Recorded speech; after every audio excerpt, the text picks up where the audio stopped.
Mapleson circuits are part of breathing systems that provide a final conduit for the delivery of inhalational anesthetics from the machine to the patient. This episode is all about the components, types, efficiency of Mapleson circuits, and why which is best for spontaneous and controlled ventilation. Let's begin then.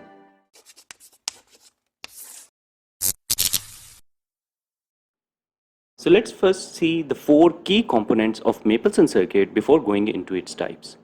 So we have the corrugated breathing tubes, in adults 22 mm low resistant.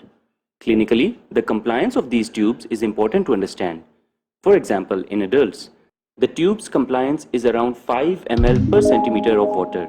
Suppose the ventilator is set to deliver a breath of 20 centimeters of water pressure, then 20 into 5 equals 100 ml of tidal volume is lost to gas compression and breathing tube expansions. In other words, lost to the dead space. This is true for both Mapleson and Circle system. Modern machines have preemptive or feedback mechanism where it configures the compliance of the system during automatic machine check and adjusts tidal volume to prevent any discrepancy between the set tidal volume and the actual delivered to the patient.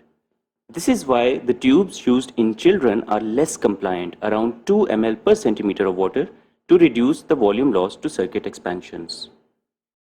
The next vital component is the adjustable pressure limiting valve or the pop-off valve.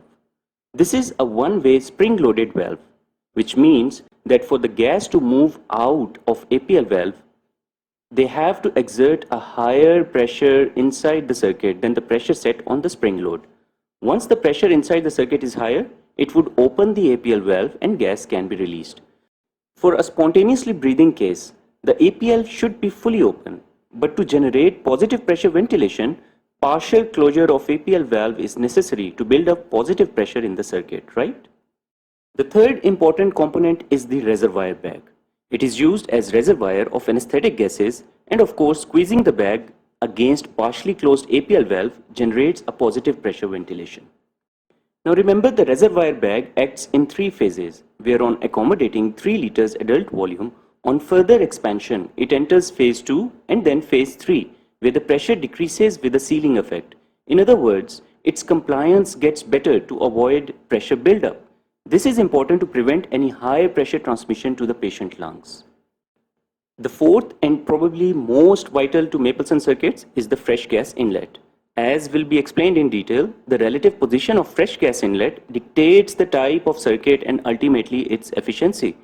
Since there is no CO2 absorbent in Mapleson circuits, unlike in Circle system, the fresh gas influx is essential in kicking out the expired gas and carbon dioxide from the APL valve. In other words, the amount of fresh gas inlet or influx required to prevent rebreathing dictates the efficiency of Mapleson circuits. So we have 6 types of Mapleson circuits from A to E.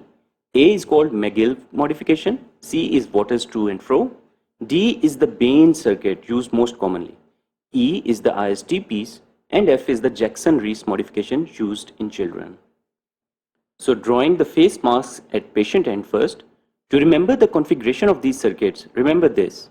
In the first 3 circuits, that is A, B and C, the APL valve is placed nearest to the face mask. In the last 3 types, that is D, E and F, it's the fresh gas inlet that is most proximal to the face mask, right? Also remember, all the types have corrugated tubes except for the type C. So paradoxically, C for corrugated is not present in type C only. So adding corrugated tubes in A, B, no corrugated in C, adding tube to D, E and F. The next thing to remember is dividing these types into subgroups. So subgroup A, then subgroup B and C, and finally D, E, F, based on their configuration and position of components. So in group A, we have fresh gas inlet far away from APL valve. It is at the opposite end along with the reservoir bag. In group B and C, the fresh gas inlet is placed near the APL valve, right? Whereas the reservoir bags of B, C are at the extreme ends away from the patient side.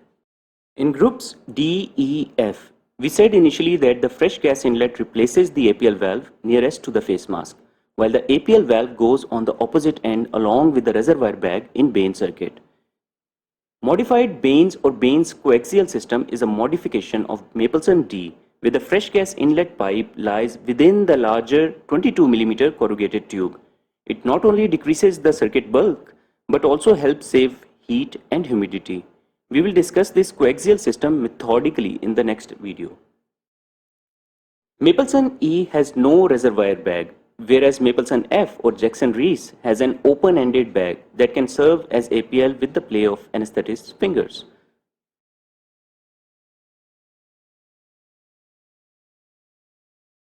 Now remember, I said the amount of fresh gas in liters per minute to prevent rebreathing shows how efficient the circuit is during spontaneous and controlled ventilation. For spontaneous ventilation, Mapleson A or Magill has the best results with fresh gas only equal to the minute ventilation of the patient is enough to prevent rebreathing carbon dioxide. All the remaining circuits require at least 2 times the minute ventilation of the patient to prevent rebreathing in spontaneously breathing case. Now don't be overwhelmed, we will explain the whys behind it at the end of the video for more clarity. So the formula for checking efficiency in spontaneous mode is all dogs can bite. So A is better than D, is better than C, is better than B. The most efficient circuit for closed ventilation where APL is partially closed is Bain's Mapleson D circuit. The fresh gas requirement to kick out carbon dioxide and prevent rebreathing in controlled ventilation for Mapleson D is just 1 to 2 times minute ventilation. For the subgroup B and C, it is 2 to 2.5, whereas for the subgroup A, it is notoriously very high requirement. The formula to remember for controlled ventilation is dog bite can ache. So D is better than B, is better than C, is better than A.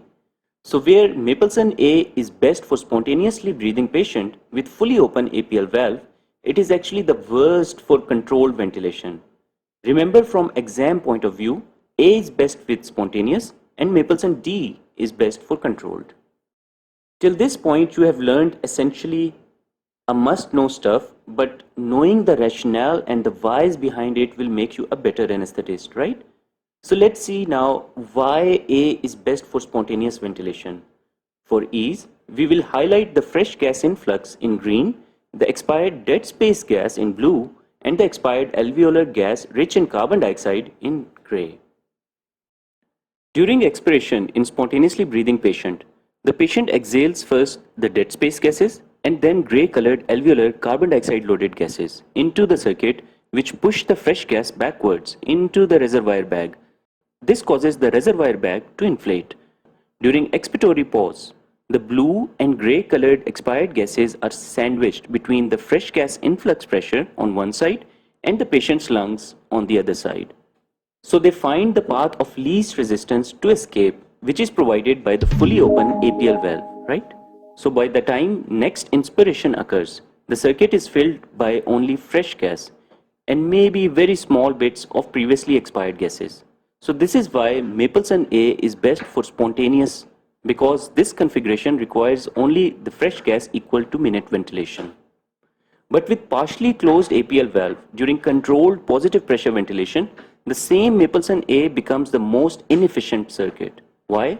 Let's see. We have seen already how during expiration, the expired gases move into the circuit, pushing the fresh gas into the reservoir bag.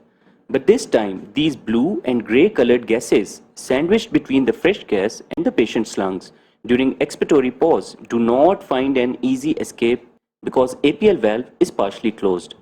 Unless the fresh gas is very high to cause enough positive pressure buildup in the circuit that becomes greater than the APL valve spring load and causes APL to open and gases to escape. So the gas stagnates in the circuit. On next inspiration, when the reservoir bag is squeezed, all the carbon dioxide loaded expired gas goes back into the patient lungs, causing rebreathing. This is why Mapleson A is worst performing for controlled ventilation. But what if we swap the position of APL and fresh gas inlet, making it a Bain's Mapleson T circuit? Then it will become the most efficient circuit for controlled ventilation. Here's how.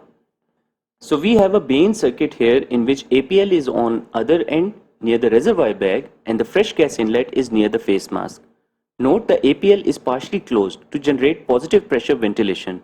So when the bag is squeezed now, the fresh gas goes into the patient. On expiration now, the expired gas goes into the circuit towards APL valve and reservoir bag, filling up the reservoir bag. Remember, we said 1 to 2 times minute ventilation is enough fresh gas to prevent rebreathing in Mapleson D. So the fresh gas drives the expired gases towards reservoir bag and APL valve side.